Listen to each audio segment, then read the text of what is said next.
15 billion miles. That's how far you'd have to travel, give or take, to lay a hand on the farthest machine human beings have ever built. Voyager 1 left Earth in 1977, passed Jupiter, past Saturn, kept going and never stopped. It's out beyond the edge of the solar system now. And here's the part I want you sitting with today. It's still on, still measuring, still calling home. Nearly 50 years of continuous power, and there's no solar panel on it because sunlight out there is too weak to matter. No battery would have lasted a tenth of that. No fuel tank, no engine. Nothing on board spins, burns, or wears. What's keeping it alive is a lump of metal that's warm on one side and cold on the other. That's the whole power plant. And the reason I'm telling you about a spacecraft on a channel like this one is that the principle inside it is 200 years old. It fits in your palm, it costs about $8 online. And this winter it sat on top of a wood stove quietly putting charge into a phone. I built it. Took me half an hour, and most of that was finding a screwdriver. So here's the road today. First, where this thing comes from, because the story is short and it earns its keep. Then the 4 parts I ordered, what each one cost, and the one number on the spec sheet you can't afford to skip. Then the build itself and what my meter actually read, including the evening I wired it wrong and made nothing at all. Then the honest arithmetic, what it'll do, what it'll never do, and whether it's worth your $15. And right at the end, a free habit that matters more than the gadget does. That one's non-negotiable. Start in 1821. A physicist in Berlin named Thomas Seebeck is fooling around with a loop made of 2 different metals joined together. He warms one of the joints and notices a compass needle sitting nearby swing off north. Current is flowing through that loop, and nothing is making it flow except heat. No magnet, no acid jar, no crank. Seebeck actually misread his own discovery. He thought he'd found magnetism, not electricity. But the effect got his name anyway, and you can look him up tonight. Thomas Seebeck, 1821. The Seebeck effect. Here's the rule he found, in plain terms. Take 2 different conducting materials. Join them. Make one end hot and the other end cold, and a voltage appears between them. And the size of that voltage tracks one thing: how far apart those 2 temperatures are. Not how hot the hot side is. How far apart the 2 sides are. That distance between the 2 faces is the entire subject of this video, so I'm going to give it a name and wear it out. The spread. Wide spread, good power, narrow spread, nothing. Every mistake I made building mine, and every mistake you'll see other people make online, is a spread problem. Hold on to that. Now, if this effect is 2 centuries old, you'd fairly ask why you've never met it. And the answer isn't sinister. It lost a price war. Steam and coal and then the grid could make electricity for a fraction of the cost. So thermoelectric power sat in the drawer for about 100 years. Nobody buried it. It just couldn't compete, except in places where the grid could never follow, which is exactly where it turned up. The Soviet Union had a coastline up in the Arctic dotted with lighthouses and navigation beacons, hundreds upon hundreds of them. No power lines for 1,000 miles, and no crew to haul fuel. So they powered them with thermoelectric generators, a radioactive heat source on the hot side, Arctic air on the cold side, and no moving parts to freeze or fail. Over 1,000 of those units went out along that coast, by most accounts. Set one down, sail away, and it just worked, year after unattended year. And then NASA reached for the same tool for the same reason. Past Mars, sunlight gets too thin to run a spacecraft on panels. So each Voyager carries 3 thermoelectric generators, with the heat coming off a slug of plutonium and the cold supplied by space itself. About 470 watts at launch. The heat source fades a little every year, so the power does too. Roughly 4 watts a year, like a very slow tide going out, and the engineers keep switching instruments off to stay inside the budget. But as of this year, both Voyagers are still transmitting. NASA's Voyager pages lay all of this out, power figures included, and they're a better read than most novels. So that's the pedigree. Not a gimmick, a 200-year-old effect with 50 years of flight heritage, still on duty farther away than anything else we've ever made. It's Bill, by the way, if you're new here. And what I want to show you is the $8 version. Somewhere along the way, this technology shrank into a mass-produced ceramic tile, about 4 centimeters square, and as thick as a stack of 4 or 5 credit cards. Inside it are 127 little pairs of a material called bismuth telluride, all wired up in a chain between 2 white ceramic plates. 2 wires come out of it, one red, one black. That's the whole device. Here's the wrinkle though, and it's worth 2 minutes because it decides whether yours lives or dies. The cheap tile you'll you'll actually find, the common part number is TEC112706, isn't sold as a generator. Look at those first three letters, TEC. The C is for cooler. Seebeck's effect runs in both directions. Push electricity through the tile, and it pumps heat from one face to the other, which is how those little USB drink chillers and some CPU coolers work. Give it a temperature difference instead, and it runs the other way and makes electricity. Same tile, same physics, two jobs. And because it was built for the cooling job, it was never meant to sit anywhere seriously hot. Down inside that tile, the 127 pairs are held on with solder, and it's a low-temperature alloy. The datasheet gives its limit, 138 degrees Celsius, which is about 280 Fahrenheit. Cross that line and the solder lets go, the chain breaks somewhere in the middle, and the tile is scrap. It won't spark or smoke to warn you. It'll just quietly become a ceramic coaster. Now put that next to what a wood stove does. Directly over the firebox, a stovetop commonly runs somewhere between 300 and 650 Fahrenheit depending on the stove and the fire. That's double the tile's limit on a mild night. So before you build anything, 3 placement rules, and they're not optional. 1. The cheap tile never goes in the middle of the stovetop. Out at an edge or a back corner, the iron runs far cooler, and that's where it lives. 2. If you want more margin, set a flat piece of steel plate under it as a spacer, so the heat has to travel before it arrives. 3. If you'd rather buy your margin, there are tiles genuinely built for generating.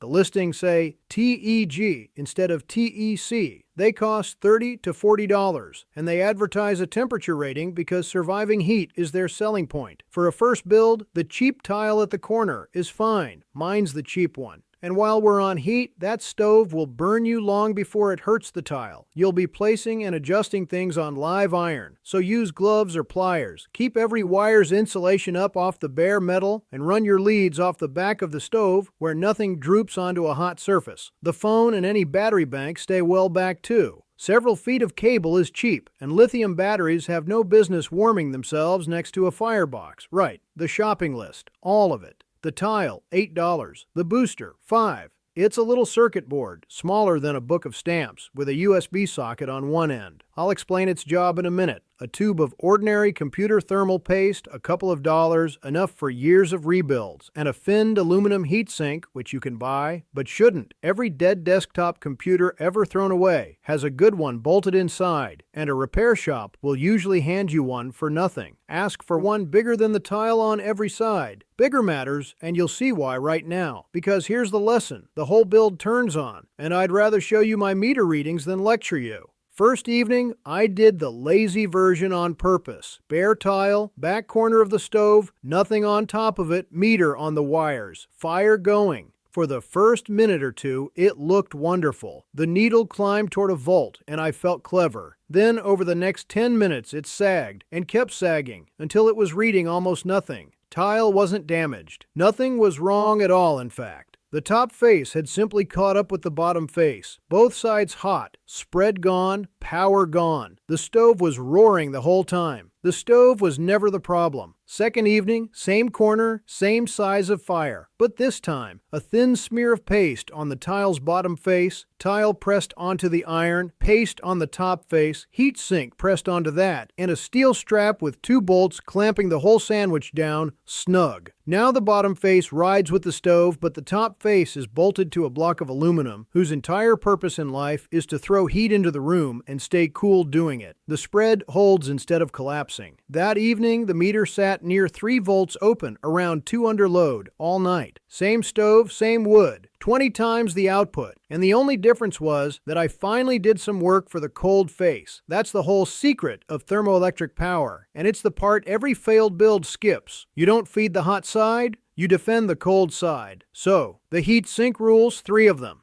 It overhangs the tile on every side because a sink the same size as the tile chokes at the edges. Its fins point up and down, not sideways, because the warm air needs to leave, and warm air travels upward, and moving air across it is the cheapest upgrade in this whole project. If you've got one of those stovetop fans that spins itself, Angle it so the breeze washes over the fins. Half a volt just from that. A note on the paste, since it's where people get artistic. It has one job, filling microscopic scratches so metal meets ceramic properly. The layer should be thin enough to nearly see through. A thick bed of it actually insulates, which is the exact opposite of what you hired it for. And the clamp isn't decoration either. A tile resting loose passes a fraction of the heat a clamped tile does. And heat that never crosses the tile is electricity you never see. Snug it down. Last piece, the booster. Watch the meter over an evening and you'll see the tile's voltage wander all night. 2 volts, 3, back down toward 1 as the fire settles. No phone will accept that. The booster swallows whatever wandering voltage comes in, anywhere from about 1 volt up, and serves out a flat, steady 5 volts through its USB socket, which is precisely what a phone expects from a charger. It costs $5 and it's non-negotiable. Never run the tile's bare wires to a phone. The board itself doesn't love heat either, so it sits on the floor behind the stove, down at the cool end of the leads. Assembly, start to finish.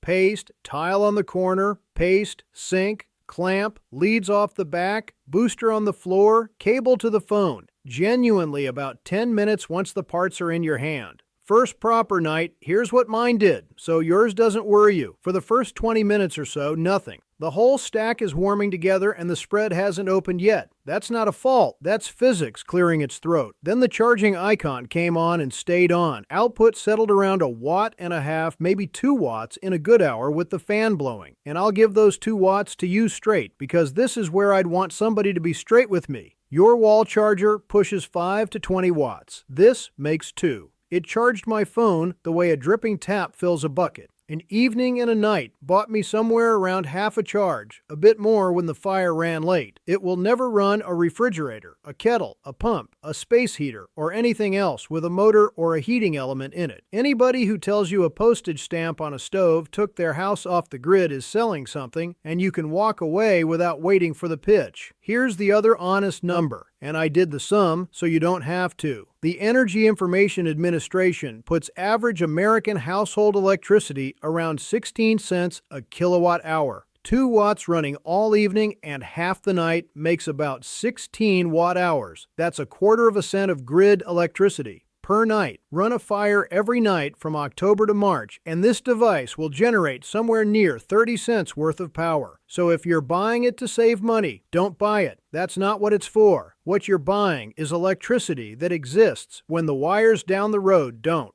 Made out of heat that was leaving through your chimney and your ceiling anyway. On the night the grid quits, the economics flip completely, because the going rate for 2 reliable watts becomes whatever you'd pay for a working phone. Now, I told you I made nothing one evening, and I owe you that story, because the mistake is waiting for you too. After the first build worked, I wanted more out of it, and the honest way to get more is more tiles. Wire a second one in line with the first and their voltages add. So I bought another, pasted and clamped it alongside, joined them, fired the stove, and got nearly nothing. Less than 1 tile alone had made. I checked the paste, checked the clamp, rebuilt the whole thing twice. Took me the better part of the evening to think of the wires. I joined the second tile backwards, red where black should have been, so its voltage pushed against the first one instead of on top of it, and the two of them spent the night arm wrestling to a draw. Turned one plug around, 6 volts, straight away. So when you chain tiles, they run nose to tail, red to black to red to black, every tile facing the same way. 60 seconds of care that cost me 4 hours. 2 tiles done right will charge a phone while running a small LED lamp beside it. That's a lit corner and a live phone off 1 armload of wood, and that's a genuinely useful machine. While we're clearing things up, let me take apart 3 claims that orbit this gadget, because you'll meet all 3 within an hour of searching. First, the candle videos. You've maybe seen them. A tile balanced on a tea light, phone charging away merrily. Millions of views. The comment section splits into people amazed and people shouting fake. And the funny thing is, both camps are half right. The physics is perfectly real. The demonstration mostly isn't. A bare tile over a flame has nobody defending its cold face, so the spread collapses in the first couple of minutes. Same as my first evening, and a tea light throws barely enough heat to matter anyway.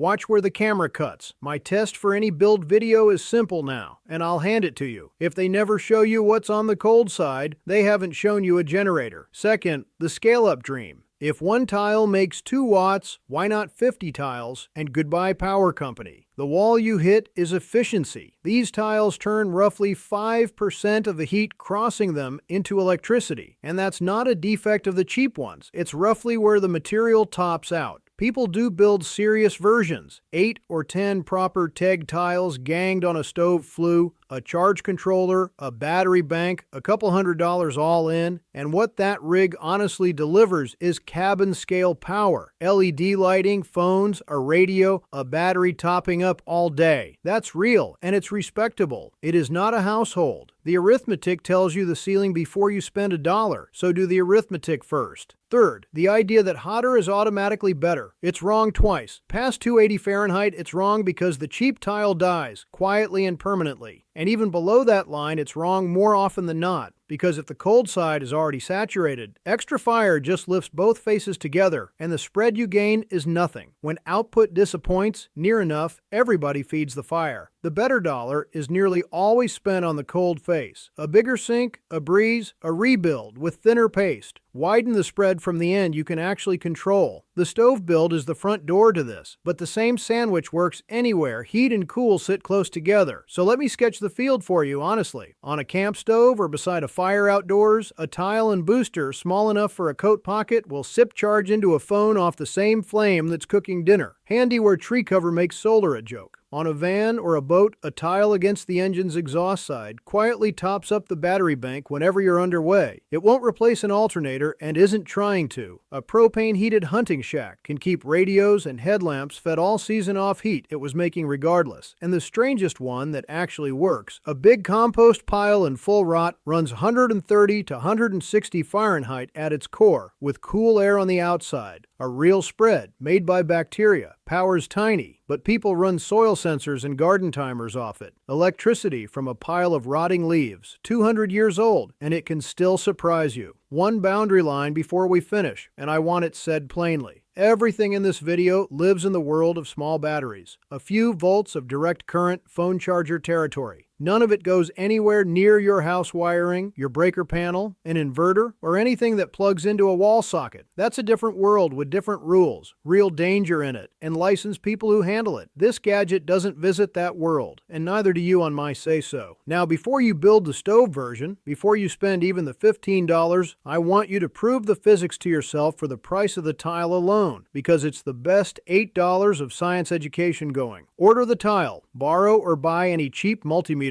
Set the tile's black wire and red wire on the meter, lay one ceramic face against a bag of ice, and press your bare palm flat on the other face. Watch the screen. You'll see real voltage, most of a volt, sometimes more, appearing out of nowhere but the spread between your 90-something degree hand and the ice. Your body is the plutonium. The ice is deep space. You're holding Voyager's power plant between your palm and a freezer bag. Do that this week and come tell me the number your meter showed. I'm collecting them, and the Range People report tells us both something about how honest these tile sellers are. And here's the ending I promised, the free thing, because I'd be cheating you to close on the gadget. The tile earns its keep on the second and third night of an outage. The first night is decided earlier, by habits that cost nothing. The phone that goes on charge when the forecast turns ugly instead of after the lights blink. The $20 power bank that lives full instead of rattling around empty in a drawer. Knowing where the flashlight is in the dark because you put it back. $15 of thermoelectric cleverness sitting on a stove will never catch up to the free 10 seconds of plugging things in while the grid's still up. Do the free part first. Then, if you like, build the tile for the nights the free part can't reach. Somewhere out past the edge of everything, a machine from 1977 is warm on one face, cold on the other, and still talking to us. Mine just charges a phone by the fire. Between those two sits everything this idea has ever needed. One hot side, one cold side, and somebody who bothered to join them.